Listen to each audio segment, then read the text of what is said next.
Welcome to the CURES digital show and podcast, where we explore the cutting edge of wellness. I'm Kara Sundlin. This episode is sponsored by the Center for Advanced Reproductive Services. Well, certainly the holiday season can bring lots of beautiful moments with loved ones, but it can be a stressful time of the year as well. Dr. Saunders is a child psychologist at the Institute of Living, and she's joining me to teach us the 7 ways to manage family expectations so we can have a little more peace during the holidays. Welcome, Doctor. Hello, Karen. Thank you for having me. Yeah, let's start off with what you have said on many episodes, but I think sometimes we feel bad around this time of year because we feel different than what we see on TV at the Hallmark movie or the Instagram, and we know that there's a lot of strain sometimes, which becomes more apparent at the holidays. And you're saying, in fact, that's super normal. Yes. And I was listening to a podcast this morning. I like We Can Do Hard Things with Glennon Doyle. And she had a speaker on that really talked about disrupted families that have had some type of estrangement. And the statistic that the expert gave was 1 in 4 families have some type of estrangement. And so what happens during the holidays is that we see on social media and in Hallmark movies that all these families get along well, decorate their houses beautifully, love each other unconditionally. And so, as I just said, 1 in 4 families, that's clearly not the case. That's 25%. So I feel a lot of compassion and empathy about those families that this time of year look around and think everyone else is loving and kind towards each other. And I'm not connected to my brother, or I'm not connected to one of my parents, or, I've become estranged from one of my children, my adult children. And so this can be a really difficult time. And so sometimes we want to try to make an effort to bring people together, which I think can be okay. But it's really important to have some really good and realistic expectations. Yeah, well, just that statistic that you say, 1 out of every 4 families has some sort of estrangement going on is sobering for people to realize that there's a lot of folks out there where it's not a Hallmark movie. But you say what we can do is, number 1, we have to adjust our attitude and have realistic expectations, especially if a relationship is strained. Yes, and it's not going to get healed in one holiday, but so it's having appropriate expectations for yourself and for what that connection will be. Because if you think about it, like a relationship is filled with many, many connections. And if you have a little bit more of a distant relationship with someone, with a family member, or even with a family friend, and you're looking to mend that, you can have a more realistic expectation about that connection. So you want to make a good connection, right? And many good connections is then what builds a stronger relationship. And I think what's also really important to talk about in terms of connection is that sometimes the strength in the relationship is in part the positive memories, but it's also the correction, that there's been a disruption and now we're correcting it. We're either apologizing or making amends in some way. But often the strength in a relationship, and this is very true for parent-child relationships, the strength in the relationship is about the reconnection.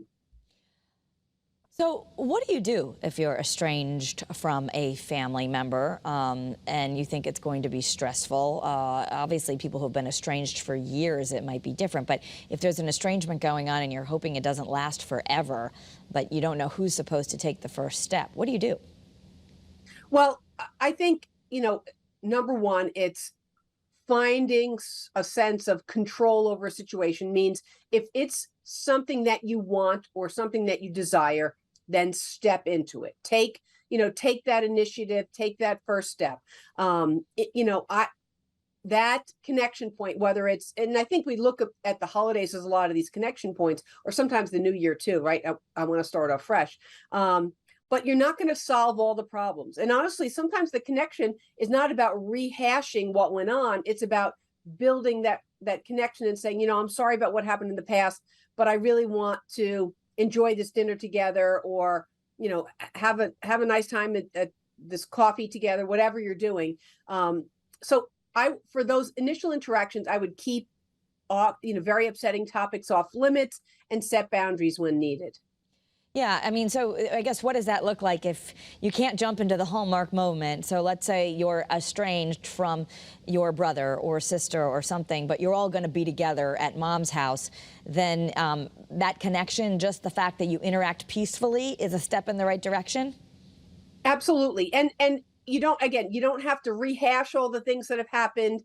And you don't want to create strain and tension, but to initiate I know things have been difficult between us. It's nice to see you. I hope that things are going well for you, right? Or, ask a curious question, how are you doing? Or how are things going in your life?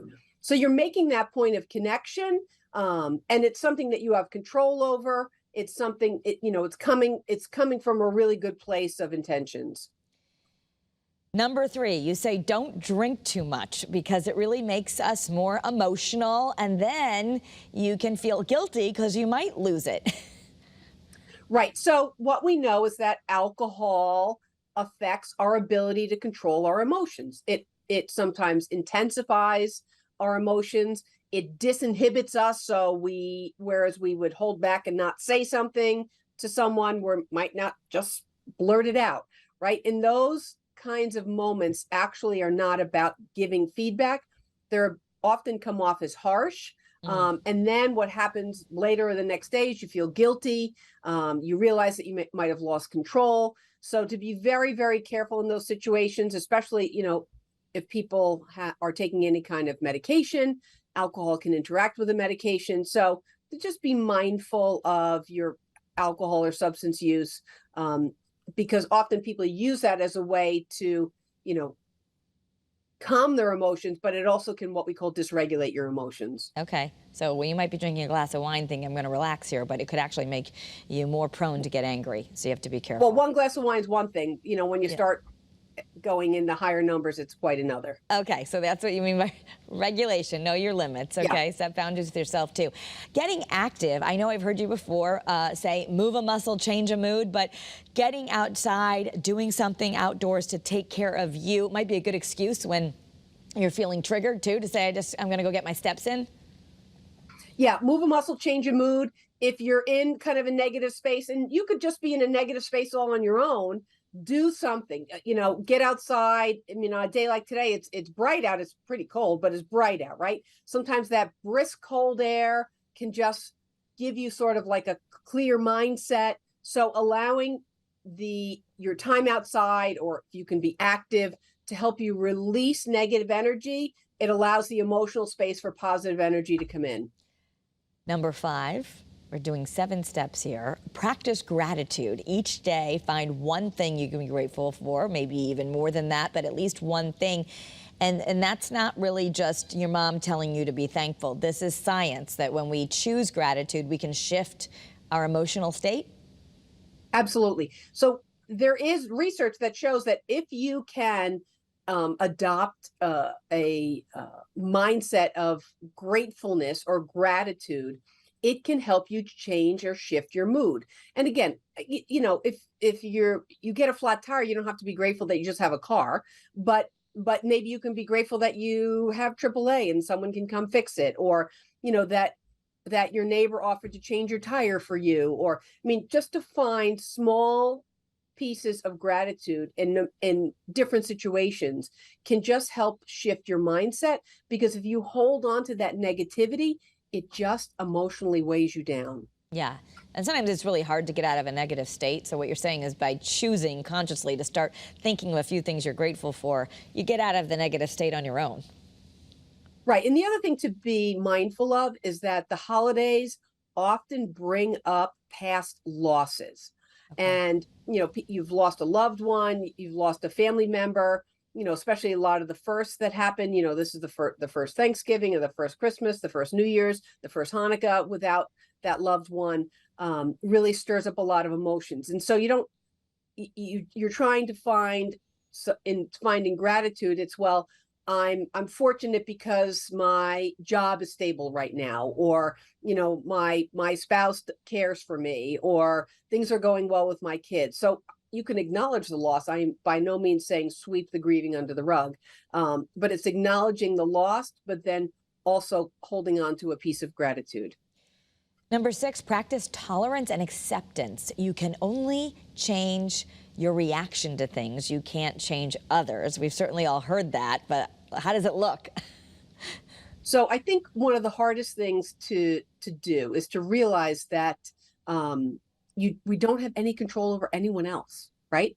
So this is something that I talk about all the time.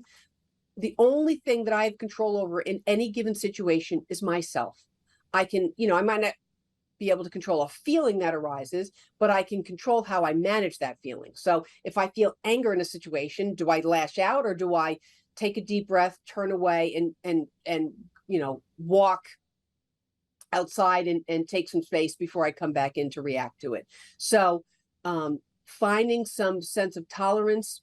There's all sorts of reasons that people react in ways that they do: substance use, mental illness, past trauma. There's all sorts of reasons. I don't know what the reasons are in a given situation, but allowing people to be who they are, but I also can take some control over what I accept or tolerate in a given situation. Okay. Finally, number 7, it's okay to say no. There are times when you just need to focus on your own family or your own needs. So back to the estrangement or a very difficult, if you just think you can't handle it, is it best to politely excuse yourself from that event and do something else? Say, I'd really love to see you, Sister A, but I'm going to set a different time to see you because Sister B is there.